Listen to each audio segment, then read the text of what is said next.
clases presenciales en Cava, Macri a puro Netflix, las secuelas psicológicas de la pandemia y Lilita finalmente se vacunó y tiró buena onda. Sepan que todo va a pasar, que aunque haya enormes errores, para septiembre vamos a estar bien. Otro día más en este hermoso y optimista país. Detesto profunda y enérgicamente el optimismo.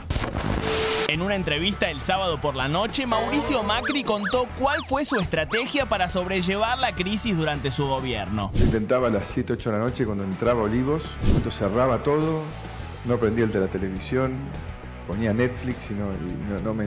¿Ven? Para los que dicen que estaba todo el día en la reposera y de vacaciones. Nunca valorás mi esfuerzo ni mi trabajo. Hoy charlamos con profesionales sobre las posibles secuelas psicológicas de la pandemia. ¿Cuánto nos afecta a la salud mental todo esto? ¿Se vienen secuelas para todos y todas? Del humor vamos a pasar en el día de hoy al suicidio. Además, el tema del año, clases presenciales, sí o no. Este lunes vuelve la presencialidad al Jardín de Infantes y Primaria en la ciudad de Buenos Aires. Hace una semana dijimos, las escuelas iban a ser lo último que iban a cerrar y lo primero en abrir. Y lo vamos a cumplir. Y a la convicción de Larreta se le sumó la ministra de Educación de la ciudad, Soledad Acuña, que hizo una comparación entre las clases y la Copa América. Pero creo que es desesperanzador ver como país que podamos estar pensando en eso y seguir discutiendo que los chicos no tienen que estar en la escuela. ¿Hasta cuándo sigue este tire y afloje? ¿Qué sentido tiene mantener las clases en este contexto? Se lo preguntamos al ministro de Educación de la Nación, Nicolás Trota. ¡Qué pregunta, chavos! Arranca Fuego Amigo, un programa que a las 7, 8 de la noche recién está empezando el día. No, Marquitos, acá en Fuego Amigo lo arrancamos bien temprano y trabajamos para tener un gran programa. Buenas noches a todos, a todas, a todes. Hola Pablo, hola Eli. Tenemos un gran programa esta noche, ¿eh? Vamos a hablar con el psicólogo Bernardo Estamatea, a saber cómo podemos sobrellevar este bajón de la pandemia, de la crisis, todo lo que nos está pasando. Bueno, con él vamos a hablar en instantes. Y además vamos a hablar con dos pibes de distintos barrios populares de la provincia de Buenos Aires para que nos cuenten en persona cómo es vivir en la pandemia y en la pobreza. Pero antes de todo eso, estamos ya mismo con el ministro de Educación, Nicolás Trota, porque, por supuesto, vamos a hablar de las clases. Buenas noches, ministro. ¿Cómo está? Buenas noches. Bueno, Larreta o algunas provincias volvieron a incumplir el decreto presidencial sobre las clases presenciales en el marco de esta pandemia. ¿Cuál es su reflexión al respecto de esta postura? El decreto que establece que en las zonas de alarma epidemiológica hay que sostener la no presencialidad. En el resto de las zonas de medio, baja y alta se puede transitar presencialidad. Pero nosotros, porque queremos despolitizar o despartidizar este debate, creamos indicadores objetivos, ¿no? Y las zonas de alarma epidemiológica son aquellas que tienen una tasa de incidencia de 500 casos positivos cada 100.000 habitantes, ¿no? Para poner un ejemplo, Alemania, el número es 330. Aquí tenemos uno de 500. ¿Cuánto tiene la ciudad de Buenos Aires? 1.050. ¿Cuánto tiene la ciudad de Córdoba? 1.099. O sea, más que duplica la tasa de incidencia que lo coloca en alarma epidemiológica y más que triplica la de Alemania. O sea, si fueran lugares de Alemania no tendrían clases. No, si fuesen gobernantes lógicos no tendrían clases, porque no es una cuestión de deseo, es una cuestión de responsabilidad. Plantear la discusión presencialidad sí, presencialidad no. ¿Quién no quiere la presencialidad en la escuela? Yo he militado y he recibido críticas por derecha y por izquierda, vinculado a el empuje que le dimos a tener un inicio del ciclo lectivo en nuestra Argentina como no transitó ningún otro país de América Latina. Ahora, apenas impactó la segunda ola, implica también asumir decisiones distintas. Y vemos un Larreta que ha dejado de ser el Larreta que priorizaba conjugar el cuidado de la salud con la educación, con la economía. Quizás será el año electoral, donde Larreta está más especulando que esas decisiones afectan a su base electoral, porque no está asumiendo la responsabilidad de adoptar las decisiones acorde a lo que hace todo el mundo. Veamos, cruzamos el Río de la Plata, nos vamos a Uruguay. Sí. Luis Lacalle Pou, del Partido Nacional, nadie puede decir que es un dirigente de izquierda, ¿no? Será un dirigente de centro derecha. Uruguay en el 2020 casi no sufrió impacto del COVID, recién ha finalizado el año. Tenían un cronograma de inicio de las clases en Uruguay, lo pusieron en suspenso y solo regresaron las clases en la ruralidad y en la semiruralidad. Estamos casi en junio y no hay clases en Montevideo y en Canelones, en las grandes urbes de nuestro país vecino. ¿Por qué? ¿Porque Luis Lacalle Pou no le importa la educación? No. Porque Luis Lacalle Pou es responsable, sabe que tiene que conjugar el cuidado de la salud en un momento donde además nuestro presidente se lo dijo una y otra vez a Larreta, que sus malas decisiones iban a tener un impacto en todo el territorio argentino. Y la segunda ola tiene un ritmo de contagio y de multiplicación mucho más violento que la primera. Entonces, como el año pasado nos teníamos que cuidar para robustecer el sistema sanitario, que con esfuerzo de todos lo logramos, este año tenemos que sostener los cuidados porque el horizonte de superar la pandemia está ahí nomás, Ahora, que es acelerar la vacunación. La decisión de Larreta y de algunos gobernadores de no acatar el DNU sobre suspender las clases presenciales por un tiempo, ¿es una especulación electoral? No tengo dudas de eso, no tengo dudas. La verdad, hay que analizar en detalle lo que hizo Larreta. Larreta, el viernes que tomó la decisión de cumplir la ley, teníamos una realidad epidemiológica. Una semana después, ¿no?, toma la decisión de, nuevamente, selectiva, de incumplir la ley, de incumplir el DNU y la resolución del Consejo Federal de Educación. La realidad epidemiológica era similar. Y Bien, cuando él anunció suspensión de la presencialidad acompañando el DNU, dijo que era por 3 días, que por eso no iba a haber clases no presenciales. Suspensión de clases directamente. De clases, ¿Por o sea. qué? Porque fue el único distrito que suspendió directamente las clases. ¿Por qué? Porque yo creo que fue eso? porque no hubo clases virtuales. No hubo clases virtuales. Claro. ¿Por qué? Porque eran solo 3 días.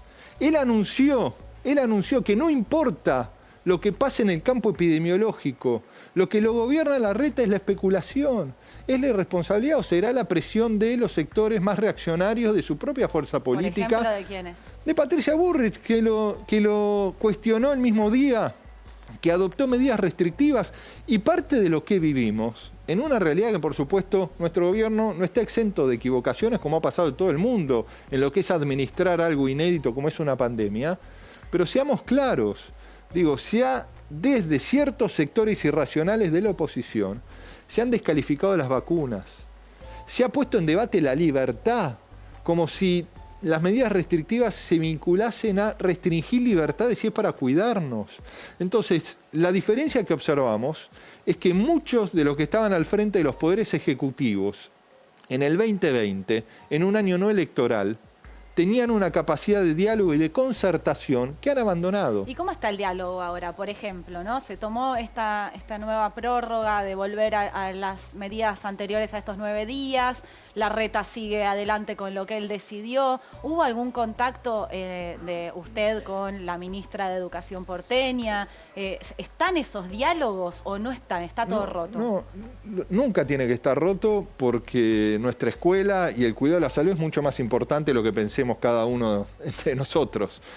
La verdad es que nosotros el viernes tuvimos una reunión del Observatorio para el Regreso Cuidado, Seguro a las Clases. No participó la ministra de la ciudad, envió una funcionaria del gobierno de la ciudad, sí participaron casi todos los ministros de las distintas provincias. Para nosotros es una decisión inentendible, injustificable.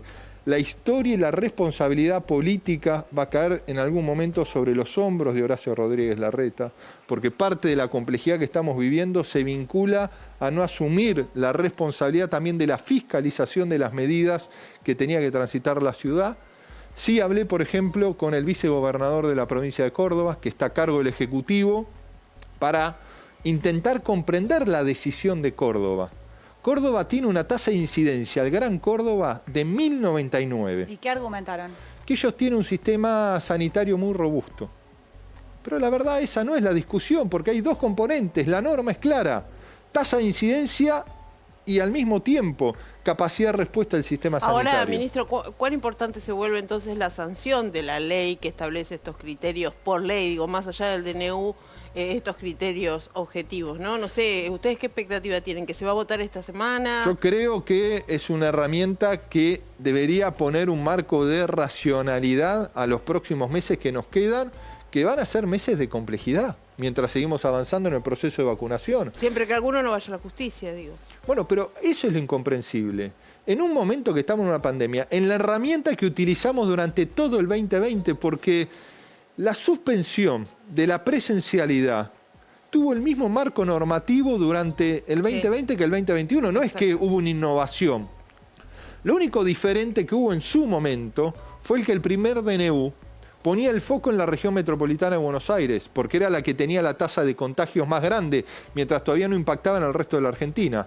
El segundo DNU ya dejó de mirar al AMBA para establecer las coordenadas de la toma de decisión en todo el territorio argentino. De hecho, ministro, me alegra que haya mencionado la situación de la provincia de Córdoba, porque hasta donde uno pudo averiguar, sale poco la situación de Córdoba en los medios de la ciudad de Buenos Aires, pero la situación a mí me la describen como de catástrofe, y que el sistema de salud, de los más importantes, si no el más en términos de densidad de población, es el más importante de América Latina, está colapsado. Pero creo que Santa Fe también está muy mal, pero sin embargo postergan una semana más la no presencialidad. Yo he hablado con el gobernador Perotti el día viernes, con su ministra. El gobernador Perotti tiene la mirada de priorizar la presencialidad como la tiene nuestro presidente y la tiene este ministro, pero sabiendo la responsabilidad que tenemos. Acá no es un juego lo que estamos viviendo. Ahora, cada decisión nuestra tiene un costo. Ahora, ministro, en ese sentido, descartando la situación y la postura de Horacio Rodríguez Larreta, me parece que en la suspensión de la totalidad del dictado de clases esta semana quedó bastante clara. A mí me preocupa, y también se habla bastante poco, de la situación en la que están los y las docentes y también las familias, porque no pudieron sostener las medidas de paro por los descuentos, que era lo que les permitía cuidar su salud. Las familias, uno lo ve cotidianamente, están en la disyuntiva si mandar a los pibes a las clases o a la escuela presencial o no. ¿No hay algo más que el gobierno nacional puede hacer para proteger la situación de los y las docentes en la ciudad de Buenos Aires y para darle un poco más de certeza a las familias? Bueno, hemos enviado notas, hay presentaciones judiciales, hemos recabado denuncias de las familias. Son todas las herramientas que tenemos a mano. Hemos llamado al diálogo, a la reflexión, al jefe de gobierno de la ciudad de Larreta. Porque aquí, más allá de lo sanitario, más allá de lo epidemiológico, más allá de lo jurídico, digo, una familia en la situación de alarma epidemiológica que estamos, o un trabajador que toma la decisión de no enviar a sus hijos a la escuela, que es una decisión difícil. Sí, porque frente a la no garantía de la no presencialidad en cabeza de la escuela y del Estado, se agranda la brecha de aprendizaje. Y esa es la presión que tienen las familias, más allá de la ausencia, ¿no? Del no presente que se le ponga, de la falta. Y es ahí donde yo lo hablé con la ministra, se lo planteé, como se lo he planteado a todos los ministros, no solo vinculado a los estudiantes que por la norma están eximidos de concurrir a la escuela por ser convivientes de alguien que tiene alguna enfermedad, para poner un ejemplo, pero en el marco de la empatía que tiene que tener cualquier gobernante. Y es ahí donde también está nuestra crítica a Larreta.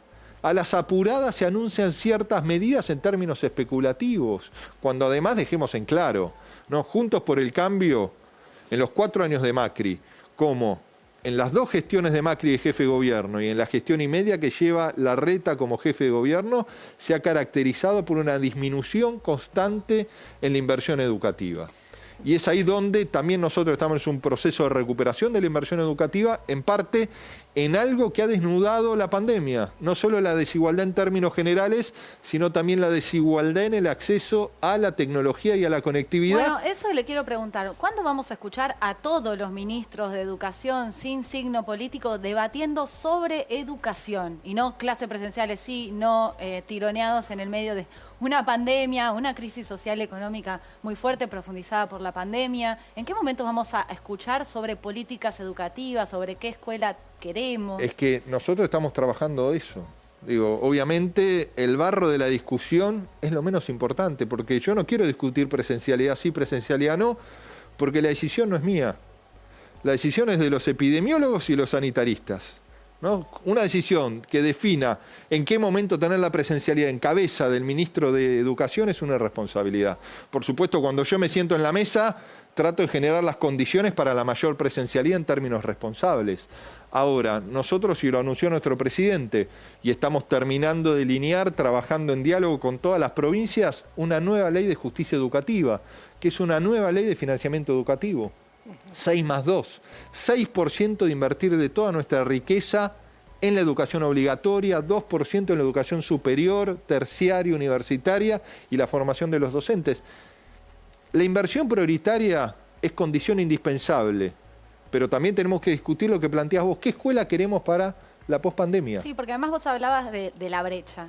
Y este es un país desigual, estructuralmente desigual. Lo hemos hablado en otras ocasiones acá con vos en el programa, que la pandemia eso lo profundizó y las clases presenciales y virtuales también lo desnudan, porque no es lo mismo una persona que tiene una computadora o un celular con conectividad en su casa y la gran mayoría del país que no acceden a eso para tener educación. No, y agrego algo más, quizá padres y madres de ciertos sectores tienen menos nivel de alfabetización que los propios pibes que pudieron. Ese es el principal condicionante, la trayectoria educativa de la mamá, porque en 9 de cada 10 hogares quien asume el acompañamiento educativo es una mujer.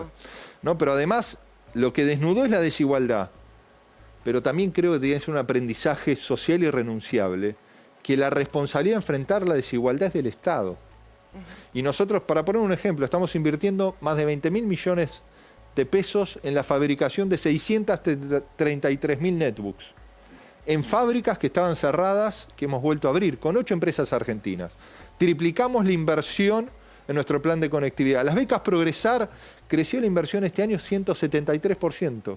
Vamos este mes ya a garantizar las becas Progresar a más de 600.000 jóvenes. En mes de julio van a ser 800.000 y aspiramos a llegar a 1 millón.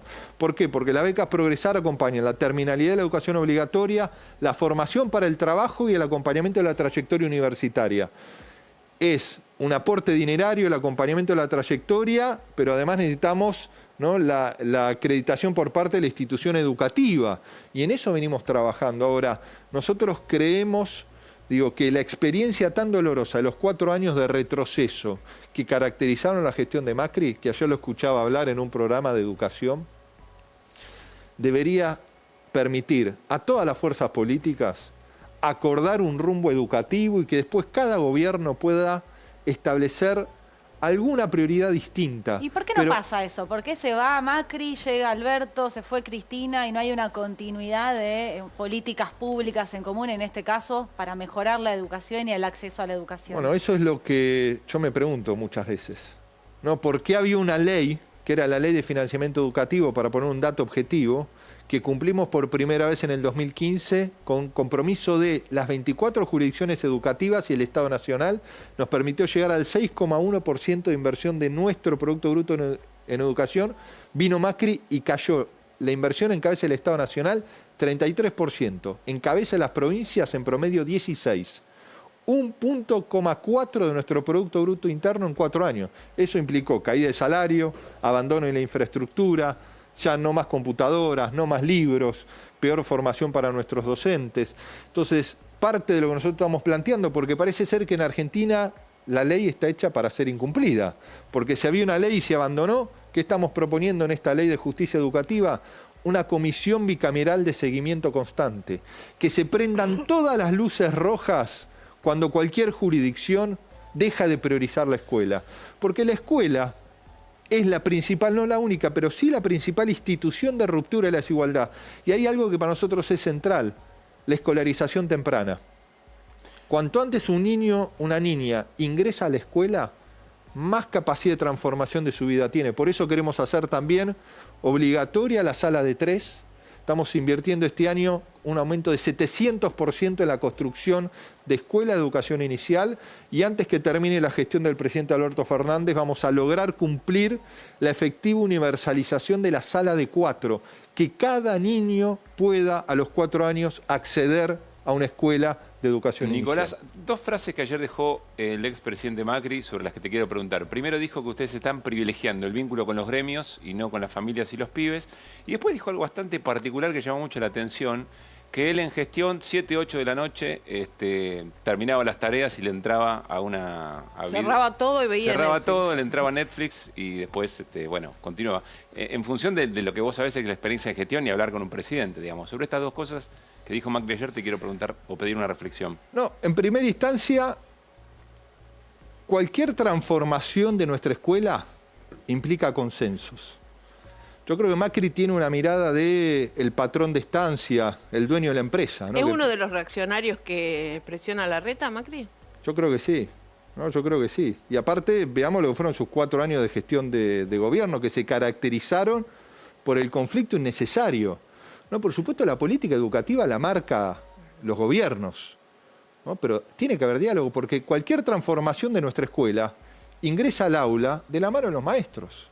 Y nosotros uno de los plexos normativos que queremos discutir es una ley, una nueva ley de formación y carrera docente. Ahora, Nicolás, porque va a llamar al salario Macri? también. ¿Qué pensás de Macri, de un expresidente que dice lo que dice así en televisión? Que labura de 7 a 7. De 7 a 7, la verdad que es incomprensible, ¿no? Porque uno ve la carga que tiene nuestro presidente, que tiene uno como ministro, ¿no? Que no tiene la responsabilidad ni la mirada integral que tiene un presidente. Y uno sabe que no puede trabajar menos de 15, 16 horas por día, ¿no? Y que mucho más uno asume una responsabilidad porque sabe que es una... ¿Qué quiere decir? ¿Que es vago? Sí, o que no tenía conciencia de la responsabilidad o no le ponía el cuerpo al desafío que teníamos por delante como sociedad. Porque uno sabe, ¿no? Y es parte a veces que es la discusión que uno tiene yo tengo con mi familia, con mis hijos, con mi esposa, ¿no? De irme de mi casa 8 de la mañana, 7:30 de la mañana y volver 10, 11 de la noche, no tener vacaciones. Es una temporalidad, es una responsabilidad transitoria que uno tiene que asumirla y mucho más en un momento tan difícil como este. La verdad es, creo que ningún presidente del mundo debe cortar sus actividades, me imagino, a las 7 de la tarde por el nivel de exigencia y de toma de decisión que uno tiene que tener todos los días en un país, aparte recordemos, que se caracterizó en la gestión de Macri por una situación económica, social tan negativa para toda nuestra sociedad. Te hago una pregunta que tiene que ver por ahí menos de fondo, pero con la proximidad en el tiempo. ¿Qué va a pasar con las vacaciones de invierno? Porque hoy hablaba con algunos funcionarios del gobierno de la ciudad y tenían 2 planteos. Por un lado, la posibilidad de adelantarlas en el tiempo, creo que están previsto el calendario a partir del 15 de julio, y otros, alargarlas, es decir, sumar por ahí la semana de actividad de capacitación docente, agregarla a las vacaciones, cuestión de extender el periodo, sobre todo por la cuestión del frío, ¿no? Porque en las escuelas es obligatorio tener las aulas en las ventanas abiertas. Digo, sí, las ventanas con 5 centímetros ya puede haber ventilación cruzada. Digo, tenemos un análisis que hizo el CONICET muy serio sobre eso, pero ¿qué estamos haciendo sobre las vacaciones? Sí. Primero, nosotros queremos que cada decisión se vincule a las posibles proyecciones que tenemos de esta segunda ola que estamos teniendo y del proceso de vacunación. Si lo que nos dicen los epidemiólogos, y lo hablaba con la viceministra de Salud y con la directora nacional de epidemiología, porque nuestra ministra estaba en México y en Cuba con el tema de las vacunas, toda una proyección que nos permita por región argentina tomar la mejor decisión. Si adelantando las vacaciones ganamos en vacunación y en la disminución de la circulación de personas, y eso puede mejorar los indicadores, es una posibilidad que estamos... Es una posibilidad que estamos hablando... ¿Para cuándo sería, por ejemplo? Bueno, estamos hablándolo con todas las jurisdicciones, en un país muy extenso, no es lo mismo los fríos de la Patagonia que los del Norte Grande, por eso también tiene, y en parte lo que venimos hablando, es decisiones por región de Argentina, pero cualquier decisión que tomemos va a ser una decisión que nos permita robustecer la presencialidad posterior. Bien. Bueno, ministro Trota, muchísimas gracias por estar acá en Fuego Amigo. Muchas gracias a ustedes. Buenas noches. Buenas noches. Y nosotros, atención, porque vamos a hablar de la pobreza y la pobreza en primera persona. Antes el informe.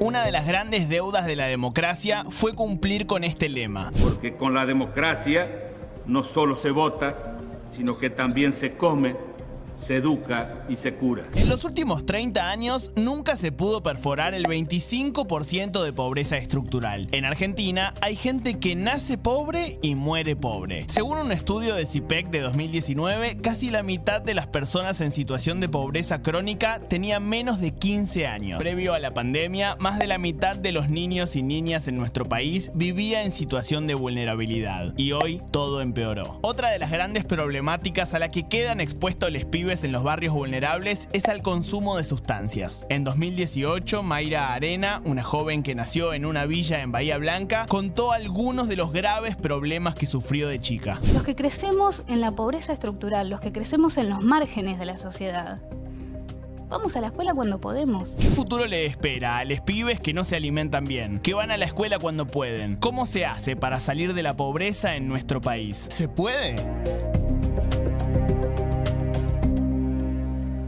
Y escuchá estos números antes de arrancar la nota. Para fin del año pasado, según el INDEC, 7 millones de pibes y pibas eran pobres. Y en el conurbano bonaerense, solo en el conurbano bonaerense, el 72% de los pibes a fin del año pasado eran pobres. Y estamos con Alejandro. Buenas noches, Alejandro. Alejandro vive en Isidro Casanova, en La Matanza, y es militante además por el MTE. Estamos también con Natalia Saracho, que vive en Villafiorito y trabajadora de Economía Popular y referenta de Patria Grande. Bienvenidos a los dos. Bueno, arranco con vos, Alejandro, preguntándote un poco qué están viviendo en tu barrio, qué estás viendo. Bueno, primero buenas noches a todos, gracias por la invitación. La verdad que desde que arrancó la pandemia, la crisis fue exponencial porque si bien ya veníamos de 4 años de macrismo donde los pibes y las pibas que vivían en los barrios populares se complica en realidad se complica todo, porque ya vivir en un barrio popular, ser de Villa Madero, de Villa Caraza, hay un prejuicio instalado, incluso hay un discurso que se replica, que es el discurso del odio, en donde por ser del conurbano bonaerense muchas veces te dicen, no sé, que sos un negro de mierda, y todas esas cosas que nosotros realmente, a veces uno ya está cansado. Y todo este... Negro de mierda, ¿lo escuchás? No, es algo, sí, es algo como agua corriente. Pero lo que sí, todo este año, los pibes y las pibas que están participando en los merenderos, en los comedores, empezaron a organizarse, empezaron a poder ser parte de un proyecto. Los que están en el día, en el cotidiano, las compañeras que están llevando los merenderos, los comedores, todo ese ejército invisible que en la pandemia no se visibilizó y que estuvo en la primera línea de fuego, la verdad que estuvieron resistiendo y la verdad que ningún pibe del barrio puede tener acceso a un trabajo. La mayoría de los pibes que están en los barrios se la rebuscan en la economía popular, saliendo a vender, saliendo a comprar sus medias. O sea, hay pibes que, te pregunto esto, han empezado a dejar más la escuela de lo que ya le habían dejado para ayudar en sus familias, por ejemplo. Mira, la mayoría de los pibes deja de estudiar y deja sus actividades porque hay una necesidad. Y ante la necesidad vos tenés que generar una respuesta. Muchos pibes no siguen el colegio porque realmente no ven para comer, entonces ponen la balanza. Yo digo, cada uno cuando tiene una necesidad va a poner en prioridad y ven el esfuerzo de la madre, del padre, esa madre soltera, ese padre que está solo. Salen a acompañar y a tirar el carro, a salir a vender lo que pueden para poder garantizar solamente la olla. ¿Y eso cómo es eso, Alejandro, en las restricciones, en medio de las restricciones? ¿Cómo complica eso? Cuando empezó las restricciones, todos decían quédate en tu casa. Y vos imaginate que cuando vivís en un barrio popular con los niveles de hacinamiento que hay, una familia viviendo en un terreno 2x2, es muy difícil quedarte en tu casa cuando no tenés las condiciones. Nosotros decíamos quédate en tu barrio donde el barrio es la contención y es el lugar más seguro para muchos. Y la verdad que los niveles de hacinamiento que se viven en los barrios populares, por eso hay que pensar y hay que planificar la distribución de la riqueza, la distribución de la tierra para poder, nosotros decimos algo muy fundamental, lo que apuntamos es a tener tierra, techo y trabajo. Natalia, contame vos cómo es en tu barrio, vos pudiste estudiar hasta llegar al día de hoy, digamos, cómo arrancaste, cómo fue crecer en el barrio. Primero que nada saludarlo, agradecerle por la invitación. Yo me quedé pensando, escuchándolo al ministro, ¿no? Yo creo que hay muchas esta generación va a quedar afuera sin oportunidades si no pensamos también que no se tiene que discutir la presencialidad sí o no, sino tenemos que pensar que el acceso al internet tiene que ser un derecho básico. Hoy te lo exige el mundo, ¿no? Si no tenés la conectividad, quedás afuera del sistema. No te enterás de nada, no perteneces. Y lo digo de mi experiencia, que tuve que dejar la escuela por la necesidad de salir a trabajar y que no quiero que le pase eso a mis hijos. ¿No pudiste terminar? ¿A qué edad vos dejaste la Yo escuela? lo dejé a los 12, casi 13 años, no terminé la primaria, la terminé de grande y tuve que salir a cartonear, con lo que fue la primera experiencia cartonera que empezó acá en la ciudad de Buenos Aires y fue muy, muy difícil, no solamente para mí, sino también para mi familia y esa generación. Cartoneabas con 12 años porque...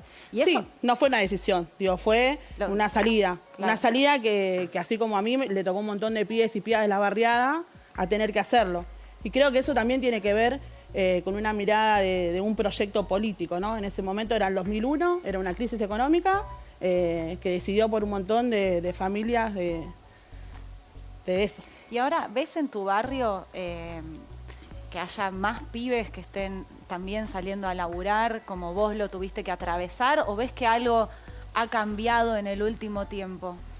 Yo hoy lo estoy viendo también en los comedores comunitarios, pero hoy nosotros tenemos las organizaciones sociales, que hoy tenemos que pensar que hoy es fundamental la organización, ¿no? No solamente en lo social, sino también en las barriadas, digo, que se organicen para armar una olla y después que un montón de pibes y pibas puedan ir a un espacio donde tienen internet, a hacer apoyo escolar, que eso lo hacen los militantes territoriales, como cualquier vecina que entiende que el individualismo y la teoría del que cada uno se salva solo o por lo que tiene, ¿no? Si se esfuerza, el esfuerzo, hablan siempre del esfuerzo, claro, ¿no? Y siempre hablan de un lugar de comodidad, porque claro. Estas personas que te hablan del esfuerzo, te hablan de un lugar de comodidad. Yo lo escuchaba hablar, decía, ¿no? De que Macri decía a las 7 de la tarde, yo no quiero ni pensar qué hubiese pasado si Macri estuviera administrando toda esta pandemia, ¿no?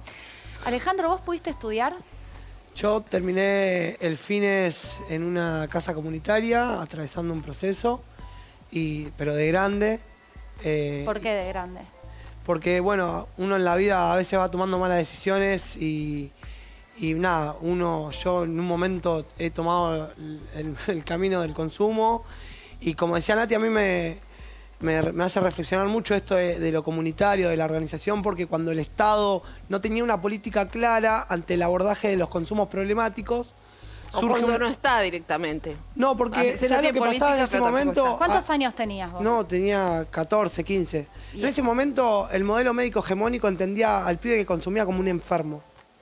Y el abordaje era con medicación, encierro. ¿Y vos a dónde podías ir con los recursos que tenías en ese momento? Milagrosamente, digo, viste, cuando te tocan así, conocí Viento de Libertad, que hoy forma parte dentro del MTE, que son casas comunitarias y tienen una perspectiva y un abordaje comunitario e integral. Entender a la persona con todas las problemáticas que conlleva, que contrae, porque no es el consumo es el problema número 12. Atrás tenés la falta de afecto, la tierra, el trabajo, la exclusión, todo el tiempo la criminalización. Entonces, yo cuando transcurrí por esa casa comunitaria, conocí un montón de compañeros y compañeras con un corazón enorme y con un proyecto de vida y un mensaje claro, ¿no? Que era lo comunitario, que no era salvarse, como decía Nati, salvarte vos solo. Ahora, eso que yo les escucho a los dos de lo comunitario, que es hermoso, está por lo general en los barrios populares, en los lugares más pobres de la Argentina. Quizás no lo ves en otras capas sociales, pero de todas maneras ahí debería estar el Estado y muchas veces no está o llega mal. ¿Qué se siente? Yo te quiero preguntar a vos, digamos, desde tu historia personal, ¿qué se siente cuando no hay nada? No tenés de dónde agarrarte porque no está el Estado, hasta que encontraste esos lazos que estás contando. Yo creo que hay dos momentos, en lo personal y lo que pienso yo. Cuando no hay nada, te das cuenta que tenés un otro. Y cuando no hay un otro y hay un proyecto, ahí creo que empiezan a hacer la fe y el volver a creer. Cuando volvés a creer, digo, nosotros en esta sociedad que estamos atravesando de la pandemia, cuando empezó la pandemia todos aplaudíamos, toda la solidaridad. Digo, hay compañeros que hace años que están en los territorios, compañeras hace años que están trabajando y esa solidaridad no se apagó nunca. Esa solidaridad sigue prendida desde el mismo momento cuando ves una injusticia y uno le da bronca, pero le sigue dando más fuerza para poder replicar todo este tipo de organización, de comunicación, visibilizar todo este trabajo enorme que hay atrás, porque la verdad que nada, uno tiene que tener más herramientas para poder discutir el problema de fondo. Natalia, ¿qué escuchás vos de los pibes y pibas, sobre todo, que es un poco con las edades de ustedes y quizás un poco más jóvenes. ¿Qué problemas están teniendo? Contaron que tienen que salir a trabajar, que no alcanza un plato de comida, pero ¿cuáles son las angustias más fuertes que quizás se les acercan a contarles o que a vos te producen angustia? Yo creo que es importante rescatar también que dentro de la solidaridad siempre son las mujeres que están en las barriadas, en los comedores comunitarios, acompañando los casos de violencia, acompañando a los pibes, las madres que están con los pibes en consumo, que los transas de los barrios no se tomaron cuarentena, siguen ahí, y que los pibes de las barriadas, lamentablemente, una vez más, quedan expuestos a eso, ¿no? A no tener opciones para elegir y que se perdió también la posibilidad de planificar. Nosotros necesitamos recuperar la opción de poder planificar, de que los pibes puedan elegir estudiar, de que puedan elegir una carrera, de que puedan elegir cómo vivir. Y yo creo que frente a eso, nosotros maduramos como organización también y creo que de eso hicimos una propuesta política, ¿no? Y en esto marcar o aprender también a discutir otras cosas. Yo la verdad que siempre que me invitan a hablar es hablar sobre la situación de los barrios o no sé, o cómo viven los pibes, o el caso de los pibes, el número de la pobreza. Yo quiero decir como en lo personal que cada número, atrás de cada número hay un pibe, que es una realidad y que eso no tenemos que naturalizarlo, ¿no? Pero lo naturalizamos, ¿qué sentís con eso? Lo naturalizamos, pero cuando vos estás en el barrio lo ves, ¿entendés? Entonces ese pibe tiene una cara, tiene un nombre, tiene una familia, tiene una vida. Y eso te hace repensar que algo está pasando y que tenemos que pensar en otro modelo, ¿no? Y en este modelo es donde nosotros tenemos un país que tenemos trigo, que tenemos carne, que tenemos leche y los pibes se están cagando de hambre.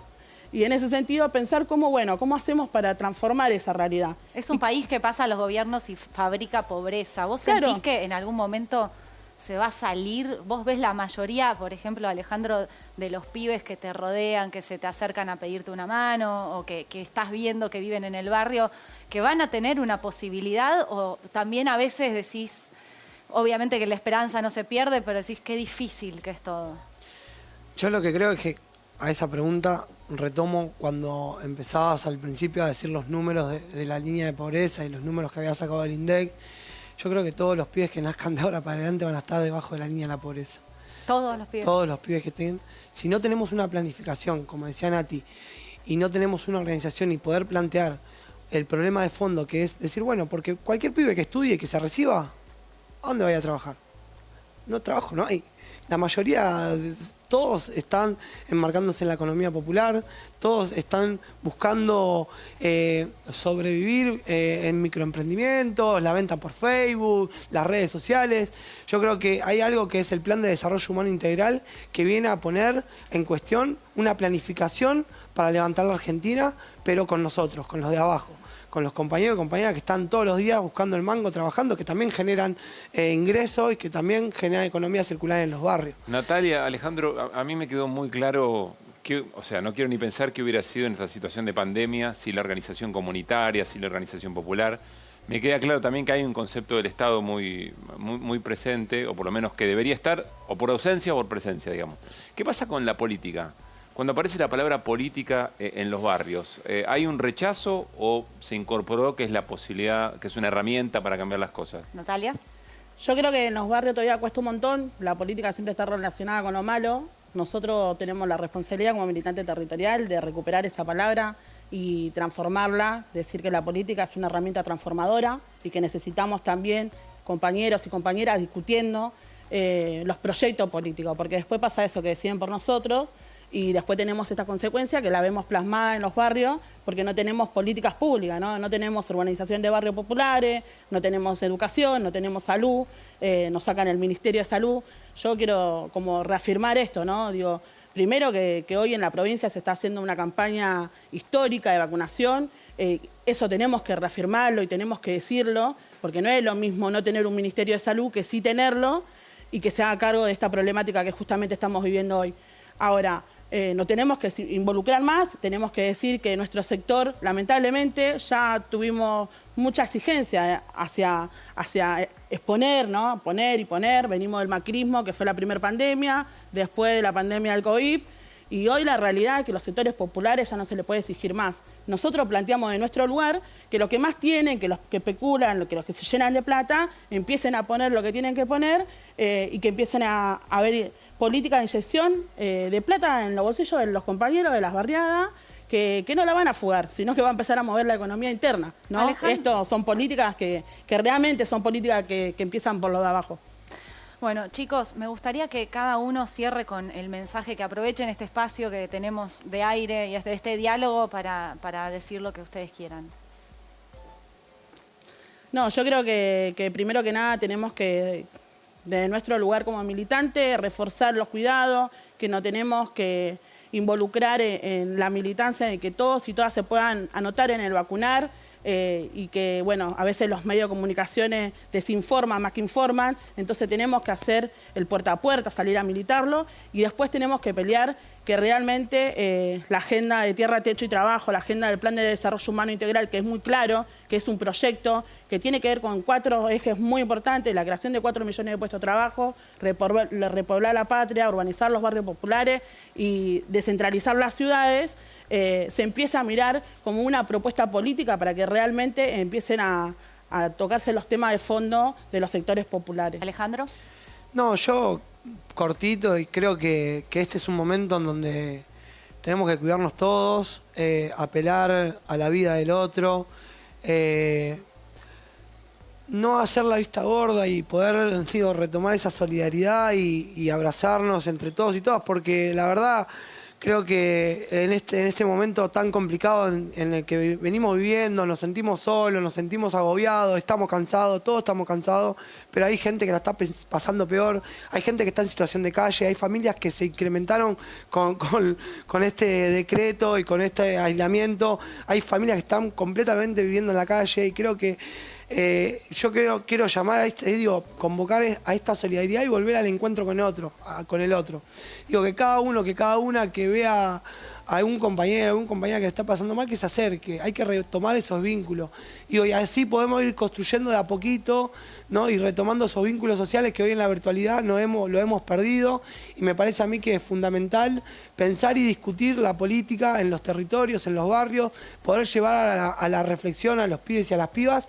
Pero bueno, queremos ser parte de un proyecto que nos incluyan a todos, porque la verdad que las juventudes vienen resistiendo hace años, incluso en este momento vienen generando un montón de instancias, tanto en lo educativo, en lo formativo. No, por supuesto, y el laburo que hacen ustedes como juventudes es muy importante. Gracias a los dos por estar en Fuego Amigo. Gracias a ustedes. Gracias. Bueno, y nosotros vamos a un corte, pero quédense, porque recién hablaban ellos dos, Natalia y Alejandro, de empatía. Bueno, vamos a hablar un poco de los vínculos sociales, de cómo nos afecta a cada uno de los argentinos esta pandemia, esta crisis. Lo vamos a hablar con Bernardo de Estamateas, que ya está conectado con nosotros. Así que corte, chiquito, y ya venimos.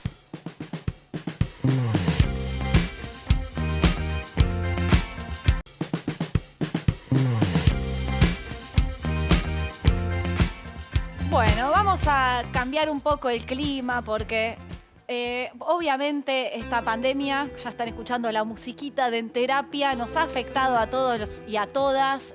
Argentina es un país donde vamos mucho a terapia y la necesitamos más que nunca, así que estamos con Bernardo Estamateas. Muchísimas gracias por estar en Fuego Amigo.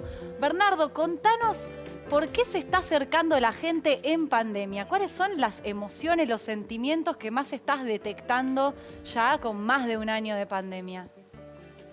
Bueno, básicamente ansiedad, todo el paraguas que implica la ansiedad. Ataques de pánico, fobias, trastornos de ansiedad generalizado, ideas obsesivas, consultas por falta de motivación, no tengo ganas de nada. Estoy tildando a todos los casilleros mientras hablas.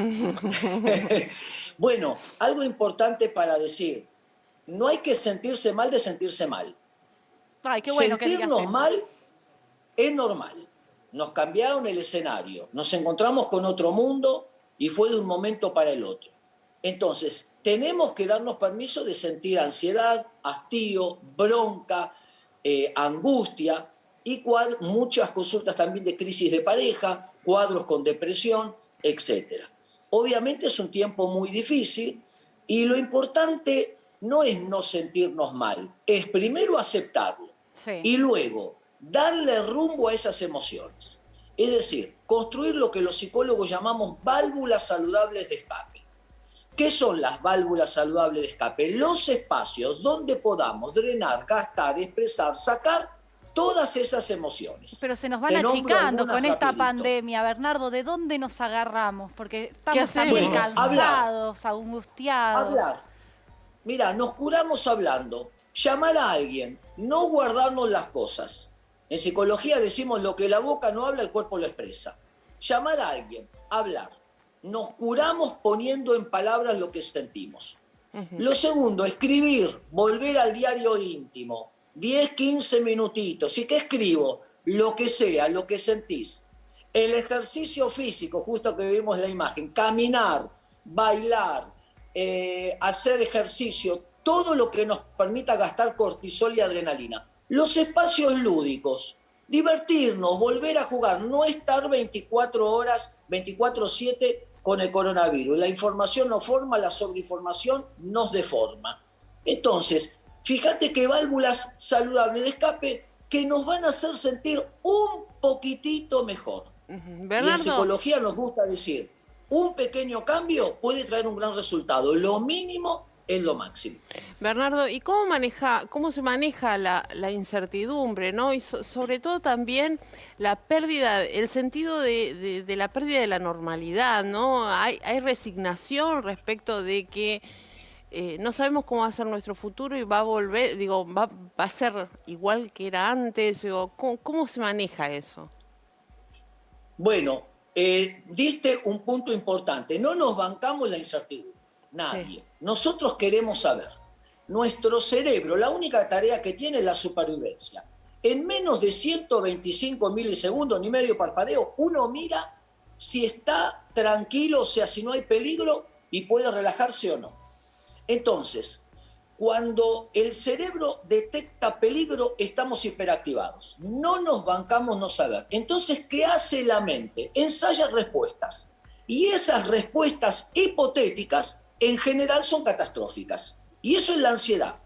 La ansiedad, fíjate, dicho en términos fáciles, son una pregunta hipotética. ¿Y si me enfermo? ¿Y si esto no termina más? ¿Y qué va a pasar con mis hijos? ¿Y cómo voy a hacer con el colegio? Respuesta catastrófica. No termina más, no aguanto más, esto es el fin del mundo. Y ese circuito nos lleva ¿a qué? A pensar. Lo que llamamos parálisis por análisis. Seguro que les pasó que estás a la noche y la cabeza te da vuelta. ¿Y cómo, cuándo, dónde, de qué manera, cómo voy a hacer? Bueno, aprender a ponerle un basta, un freno a esos pensamientos rumiantes y no, si estás manejando 3 de la mañana, llueve torrencialmente, ¿pisás el acelerador? No. ¿Vas despacito o parás en la banquina? No es momento ahora de tratar de adivinar un futuro lejano. Hay que manejar despacito, no tomar grandes decisiones y, por supuesto, saber que una palabrita que las conocemos todos, resiliencia. Los seres humanos tenemos una capacidad de rebotar de las crisis y nos gusta hablar en psicoterapia de crecimiento postraumático. ¿Qué quiere decir? Sí. No solo pasamos las crisis, salimos crecidos. Y tenemos una caja de recursos extraordinarios. En Argentina tenemos un doctorado en crisis. Así que si miramos para atrás, ¿cuántas crisis pasamos, no? Podemos inventar actividades. Por ejemplo, Pablo puede empezar a cocinar llama. Claro. Por ejemplo. Esperá que estoy anotando, basta de pensamiento rumiante, me lo voy a pegar en la cocina. Bernardo, en el comienzo de la pandemia, claro, era el miedo a que pudiéramos tener efectivamente el virus o que algún familiar querido. Ahora ya, la verdad es que eso, hay una enorme cantidad de gente que ha atravesado y está el virus. Y estaba leyendo un trabajo de la Universidad de Buenos Aires que dice que, creo que 1 de cada 3 o algo por el estilo de personas que han cursado el COVID necesitan o sienten que necesitan una asistencia psicológica. No sé si vos tenés esa experiencia o qué se les puede decir a las personas que efectivamente lo han cursado. Así es. Mirá, las 2 emociones predominantes son la ansiedad y el duelo. Vivimos diariamente en duelo. Sí. Cada día tenemos informes de muertos, de gente que se enferma y demás. Es difícil. Y estas emociones, sí, tenemos que aprender a gestionarlas, permitirnos sentirlas, pero darle cauce. Las emociones es como el viento, hay que poner el barco que más o menos nos lleve a buen puerto. Ahora, siempre pararnos en qué puedo hacer. Tengo miedo al trabajo, a mis hijos, ¿qué puedo hacer? Los problemas no se resuelven pensándolo, se resuelven haciendo. Anoto en un papel 3, 4 cosas que puedo hacer. Anota, acciona. Sí, acciona. ¿Qué puedo hacer? Esto. Cuando paso a la acción, se gasta la ansiedad. Y lo otro, escribiste ese cartelito que diga basta. Pegalo por todos lados en tu casa. Y cuando ves que el pensamiento rumiante, que no te lleva a ningún lado, se activa, basta. Y cambiar de actividad. Tenemos que gestionar en un contexto muy difícil. Y obviamente que se tiene que morir con este virus, el virus social llamado individualismo. Ahora, nos salvamos juntos. Bernardo, sí. Otro problema que tenemos todos los argentinos y argentinas para cerrar la nota es el insomnio, que tiene que ver con este pensamiento rumiante también, de tanto agobio, de tanta angustia, de tanto ver que estamos naturalizando cosas horribles y la incertidumbre. ¿Qué tip podés darnos para todos los que dormimos muy mal? Bueno, obviamente consultar con un profesional, con un médico, si vemos que persiste el insomnio. Eso por un lado. Estoy pensando, me digo a mí basta. Me grito basta. Si no alcanza, me pongo a escribir. Bueno, ¿qué me preocupa? Mis hijos, el trabajo. Y anoto al lado 3, 4 opciones posibles. El solo hecho de escribir, sabés que la mano obviamente va más lenta que el cerebro. Ya nos ayuda a ordenar. Sí. Y nuestro cerebro, cuando ve orden, baja los niveles de ansiedad. Y aprender a pedir. Mira, en un extremo el omnipotente, yo todo lo puedo, yo hago lo que quiero. En el otro extremo el impotente, no puedo hacer nada. El potente, saber dar y saber pedir. Bien. Pedir ayuda, hablar con alguien y ser solidarios. Hay una anécdota muy linda, te la cuento cortita. Sí, porque nos quedan segundos, Bernardo, de programa. Víctor Frankl, en el campo de concentración, un señor le dio un pan. Y dice Víctor Frankl, el pan que me dio mi amigo alimentó mi cuerpo unos minutos, pero su mirada y sus palabras alimentaron mi alma hasta el día de hoy. Bien, hermosa anécdota, gracias por estar acá, fue como un oasis ahí en el medio del desierto charlar con vos. Te vamos a volver a llamar, así nos sentimos un poquito mejor. Un abrazo enorme y gracias por estar en Fuego Amigo, Bernardo. Lo mejor, un gran cariño para todos. Bueno, gracias Pablo, gracias Eli. Espero que después de esta sesión de terapia estén mejor. Le mandamos también un beso enorme a Yurman, que me dejó acá mi marido de todas las noches sola. Esperamos que se recupere y que vuelva mañana. Y los dejamos con el debut de Claudio Villarroel. Quédense que se viene un programa en la pantalla del 9 está que arde. Hasta mañana.